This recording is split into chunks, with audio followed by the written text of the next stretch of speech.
ഇതാണ് വിഗ്രഹത്തിൻ്റെ മാതൃക. ശ്രീ പത്മനാഭസ്വാമിയുടെ വിഗ്രഹത്തിൻ്റെ ശരിക്കുള്ള മാതൃക ഇത് തന്നെയാണ്. 12,008 സാളിഗ്രാമം വെച്ച് കടു ശർക്കര എന്ന് പറഞ്ഞ വളരെ ഹൈലി കോംപ്ലക്സ് ഒരു ആയുർവേദിക് അമാർഗമാണ്. അതുകൊണ്ട് ലേപനം ചെയ്ത അത്യത്ഭുതമായ ഐക്കണോഗ്രാഫിക്കൽ മാർബിൾ എന്നൊക്കെ വേണമെങ്കിൽ പറയാം ഉള്ള ഒരു വിഗ്രഹമാണ് ശ്രീ പത്മനാഭസ്വാമിയുടെ ഇപ്പോഴത്തെ ഈ കടുശർക്കര വിഗ്രഹം. സാളിഗ്രാമം എന്ന് പറഞ്ഞാൽ തന്നെ വിഷ്ണുവിൻ്റെ മൂല രൂപമാണ്, നമുക്ക് എല്ലാവർക്കും അറിയാം. സാളിഗ്രാമവും ഹരി, സാളിഗ്രാമം ഹരിയാണ്. അതുപോലെയാണ് ശിവന് ലിംഗവും ദേവിക്ക് ചക്രവും ഒക്കെ മൂലരൂപങ്ങളാണ്.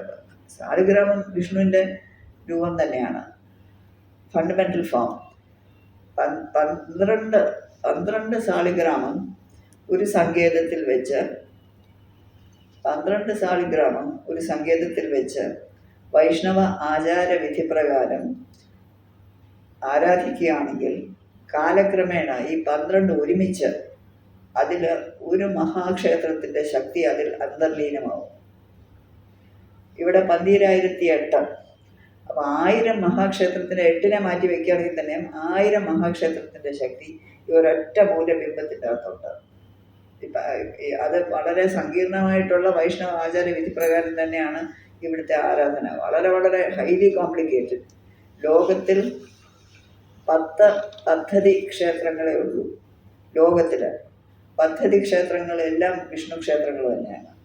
ഈ 10 പദ്ധതി ക്ഷേത്രങ്ങളിൽ ഏറ്റവും വലുതും ഏറ്റവും സങ്കീർണമായ ആരാധനാക്രമങ്ങളുള്ളതുമാണ് പത്മനാഭസ്വാമി ക്ഷേത്രമാണ്. ഈ 10-ൽ 7 എണ്ണത്തിൽ തന്ത്രം തരണനെല്ലൂർ നമ്പൂതിരിപ്പാടന്മാരാണ്, പത്മനാഭസ്വാമി ക്ഷേത്രം ഉൾപ്പെടെ. 3 എണ്ണം അവരുടെ അടുത്ത ശിഷ്യന്മാർ. പദ്ധതി ക്ഷേത്രങ്ങളും ബാക്കി ക്ഷേത്രങ്ങളും തമ്മിൽ ചില വ്യത്യാസങ്ങളുണ്ട്, അതിലേക്ക് ഞാനിപ്പോൾ പോകുന്നില്ല. അപ്പോൾ ആകെ 10 പദ്ധതി ക്ഷേത്രങ്ങളുണ്ട് ലോകത്തിൽ. അതിൽ ഏറ്റവും വലിയതും ഏറ്റവും കോംപ്ലിക്കേറ്റഡ് ആയിട്ടുള്ള അല്ലെങ്കിൽ ഇലാബറേറ്റ് ആയിട്ടുള്ള റിച്വലിസ്റ്റിക് വർഷിപ്പ് ഉള്ളതും ശ്രീ പത്മനാഭസ്വാമി ക്ഷേത്രം തന്നെയാണ്. അപ്പോൾ ഈ സാളിഗ്രാമങ്ങൾ നേപ്പാളിൽ ഗണ്ഡകി നദിയുടെ അടിയിൽ നിന്നാണ് എടുത്തത്.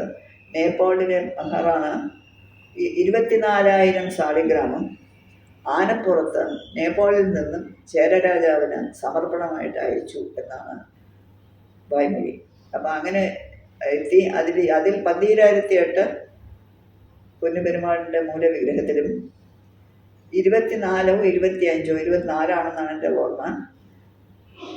അത്ഭുതം തന്നെയാണ്. ഇതെന്ന് വെച്ചാൽ ഇത് വൈഷ്ണവമാണ്, എന്നാൽ ഇത് കേട്ടുകേൾവിയാണ്. ആറ്റുകാൽ ദേവിയുടെ ആറ്റുകാൽ അമ്മയുടെ വിഗ്രഹം ദാരുവാണ്, വുഡാണ്.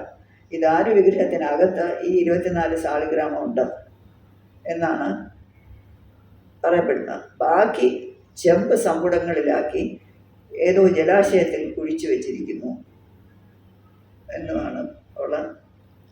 ഇതൊക്കെയാണ് നമ്മൾ കേട്ട് വളർന്നിട്ടുള്ളത്. അങ്ങനെ വളരെ വിശേഷപ്പെട്ട ഒരു വിഗ്രഹം തന്നെയാണ് ഈ കടുശർക്കര എന്നൊക്കെ പറയുമ്പോഴേ അതിൻ്റെ ഒരു എക്സാമ്പിൾ ഞാൻ പറഞ്ഞുതരാം. എനിക്ക് തന്നെ ഞാനൊരു പുസ്തകം, കുറച്ച് പുസ്തകങ്ങൾ എഴുതിയിട്ടുണ്ട് ശ്രീ പത്മനാഭൻ്റെ തിരുവുള്ളവും അനുഗ്രഹവും കൊണ്ട്. അപ്പോൾ അതിലെൻ്റെ 3ാമത്തെ പുസ്തകം, ആദ്യത്തെ ഗദ്യ പുസ്തകം ശ്രീ പത്മനാഭസ്വാമി ക്ഷേത്രത്തിനെ കുറിച്ചാണ്, ഇംഗ്ലീഷിലാണ്. അപ്പോൾ അതിൽ കടുശർക്കര യോഗത്തിനെ പറ്റിയുള്ള ഭാഗം അത് വേറെ കളക്ട് ചെയ്ത് മലയാളത്തിലാണ് വന്നത്. അതിനെ ഇംഗ്ലീഷ് ആക്കാനായിട്ട് എനിക്ക് 8-9 മണിക്കൂറാണ് എടുത്തത്. 1.5 പേജ് എഴുതാൻ, 1.5 പേജ് മലയാളത്തിൽ നിന്ന് ഇംഗ്ലീഷ് ആക്കാനായിട്ട് ഈ കടുശർക്കരയുടെ. It is so complicated. അപ്പോൾ അത് 8-8.5 മണിക്കൂർ അത് കഴിഞ്ഞപ്പോഴത്തേക്ക് നമ്മുടെ ഫ്ലോടെ തളർന്നു. അത് എഴുതി കഴിഞ്ഞപ്പോഴത്തേക്ക് അത് എത്ര പേരുടെയൊക്കെ ചോദിച്ച്, എത്ര ആളുകളുടെയൊക്കെ ചോദിച്ച്, തെറ്റാൻ പാടില്ലല്ലോ. അങ്ങനെ കോംപ്ലിക്കേറ്റഡ് ആണ്. അത് ഒരു ഉദാഹരണം പറയുകയാണെങ്കിൽ 5 മാതിരി മണ്ണ്, ആന കുത്തിയ മണ്ണ്, ആനയുടെ കൊമ്പോട്ട് കുത്തിയ മണ്ണ്, കാളയുടെ കുളമ്പിലുള്ള മണ്ണ്, ഞണ്ടിൻ്റെ പുറ്റിലുള്ള മണ്ണ്, സ്ഥാവരദേശത്തെ മണ്ണ്, ജംഗമദേശത്തെ മണ്ണ്, ഇങ്ങനെ പറഞ്ഞ് 5 മാതിരത്തെ മണ്ണ്. ഈ മണ്ണിനെ അരച്ച്, തേനിൽ അരച്ച്, പിന്നെ ഒരുപാട് മെഡിക്കൽ, ഇത് ഒരു ഭാഗമാണ് ഞാൻ പറയുന്നത്. ഒരുപാട് കാര്യങ്ങളുണ്ട് അതിൽ.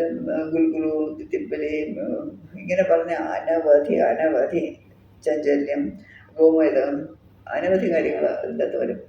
പക്ഷേ കടുകമില്ല, ശർക്കരയുമില്ല. പലരും കടുക് ശർക്കര യോഗം, കടുകും ശർക്കര രണ്ടുമില്ലേ, കടു ശർക്കര യോഗമാണ്. കടു ശർക്കര യോഗത്തിലെ വിഗ്രഹങ്ങൾ താരതമ്യേന വളരെ ദുർലഭമാണ്, ഉണ്ടാക്കാനുള്ള വലിയ വിഷമമാണ്. അതുകൊണ്ട് വളരെ കുറച്ച് വിഗ്രഹങ്ങളേ ഉള്ളൂ. അതിൻ്റെ എൻ്റെ സിനേറിയോ വിഗ്രഹങ്ങൾ എടുക്കുകയാണെങ്കിൽ കടുശർക്കര വിഗ്രഹങ്ങൾ ഒരു വളരെ ചെറിയ ശതമാനം മാത്രം. തിരുവട്ടാറാധികേശം കടുശർക്കരയാണ്.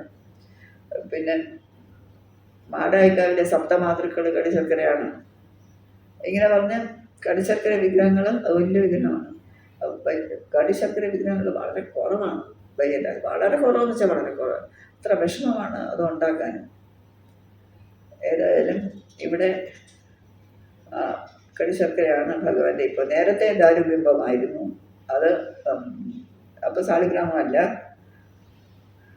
അഗ്നിബാധയിൽ കേടുപാട് വന്നു കൊടുക്കാം, പിന്നെയാണ് ഈ കടുശർക്കര വിഗ്രഹം വരുന്നത്.